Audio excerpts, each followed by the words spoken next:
ಮಕ್ಕಳ ಇಷ್ಟನ ದೂರ ಮಾಡಲ್ಲ, ಆದ್ರೆ ನೀನ್ ಮಾಡದೆ. ಆದ್ಯನ ಅವನು ಎಷ್ಟು ಪ್ರಾಣವಾಗಿ ಪ್ರೀತಿಸಿದ್ನೋ ನಿನಗ್ ಗೊತ್ತಿಲ್ವಾ? ಆದ್ಯ ಬಗ್ಗೆ ಅವನ್ ಏನೇನ್ ಕನ್ಸು ಕಂಡಿದ್ದ ಅಂತ ನಿನಗ್ ಗೊತ್ತಿಲ್ವಾ? ಅಂಥವನ್ ಪ್ರೀತಿ ಅವನಿಗೆ ಸಿಗದೇ ಇರೋ ಹಾಗೆ ಮಾಡೋದಕ್ಕೆ ನಿನಗ್ ಮನ್ಸಾದ್ರೂ ಹೇಗ್ ಬಂತು? ಏನಂದೆ? ನನ್ನ ಮರ್ಯಾದೆ ಹೋಗ್ಬಾರ್ದು, ನನ್ನ ಮಾತು ಹೋಗ್ಬಾರ್ದು ಅಂತ ಆದ್ಯ ಸ್ಥಾನದಲ್ಲಿ ಚಾರುನ ಕರ್ಕೊಂಡ್ ಬಂದು ಮದುವೆ ಮಾಡಿಸಿದ್ಯಾ? ನಿನ್ನ ಸ್ವಾರ್ಥಕ್ಕೆ ನನ್ನ ಮರ್ಯಾದೆ, ನನ್ನ ಮಾತನ್ನ ಯಾಕೆ ಅಡ್ಡ ಇಟ್ಕೋತಾ ಇದೀಯ ಪದ್ಮ? ನನ್ನ ಮರ್ಯಾದೆಗೋಸ್ಕರ ನಾನ್ ಕೊಟ್ಟಿರೋ ಮಾತನ್ನ ಉಳಿಸ್ಕೊಳ್ಳೋದಕ್ಕೋಸ್ಕರ ನಾನ್ ಏನ್ ಮಾಡಬೇಕು ಅಂತ ನನಗೆ ಗೊತ್ತು. ನನ್ನ ಮರ್ಯಾದೆ ಹೋಗೋ ಪರಿಸ್ಥಿತಿ ಬಂದ್ರೆ ಪ್ರಾಣ ಕೊಟ್ಟಾದ್ರೂ ಕಾಪಾಡ್ಕೊಳ್ಳೋದಕ್ಕೆ ನಾನಿದ್ದೀನಿ.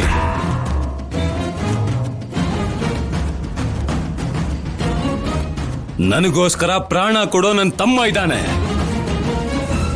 ನೀನ್ ಆಡಿದ ನಾಟಕ ಗೊತ್ತಿಲ್ದೇನೆ ನಿಜವಾಗ್ಲೂ ಅವನಿಗೆ ಆದ್ಯ ಮೇಲಿರೋ ಪ್ರೀತಿ ಸತ್ತೋಯ್ತು ಅನ್ಕೊಂಡು ಆ ಚಾರು ಜೊತೆ ಸಂಬಂಧ ಕಾಯಂ ಮಾಡ್ದೆ.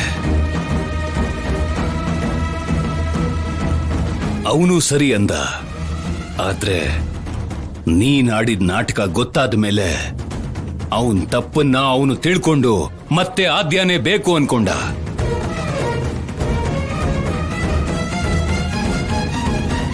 ಅವನ್ ಮನ್ಸು ಬದಲಾಯಿತು, ಆದ್ರೆ ನಿನ್ ಮನ್ಸು ಬದಲಾಗ್ಲಿಲ್ಲ ಅಲ್ವಾ?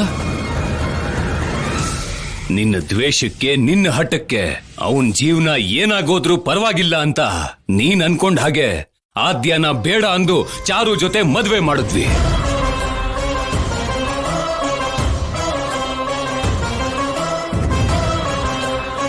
ಅಮ್ಮ ಅನ್ನೋ ಪದಕ್ಕೆ ಅರ್ಥ ಇಲ್ದೇ ಇರೋ ಹಾಗೆ ಮಾಡಿದ್ಯಲ್ಲಮ್ಮ. ಈ ಮನೆಗೋಸ್ಕರ, ಈ ಮನೆ ಮರ್ಯಾದೆಗೋಸ್ಕರ, ನಾನ್ ಕೊಟ್ಟಿರೋ ಮಾತುಗೋಸ್ಕರ ನನ್ನ ಪ್ರಾಣನಾದ್ರೂ ಕೊಡ್ತೀನಿ, ನಿಜಾನೇ. ಆದ್ರೆ ನನ್ನ ಮಾತುಗೋಸ್ಕರ ಇಬ್ಬರ ಜೀವನ ನಾಶ ಆಗ್ತಿದೆ ಅಂದ್ರೆ, ಅವ್ರ ಬದುಕಲ್ಲಿ ಆನಂದ ದೂರ ಆಗುತ್ತೆ ಅಂತಂದ್ರೆ ನನ್ನ ಮಾತು ಹೋದ್ರೂ ಪರವಾಗಿಲ್ಲ, ಅವರಿಬ್ರು ಚೆನ್ನಾಗಿದ್ರೆ ಸಾಕು ಅಂತ ಅನ್ಕೊಳ್ಳೋನು ನಾನು.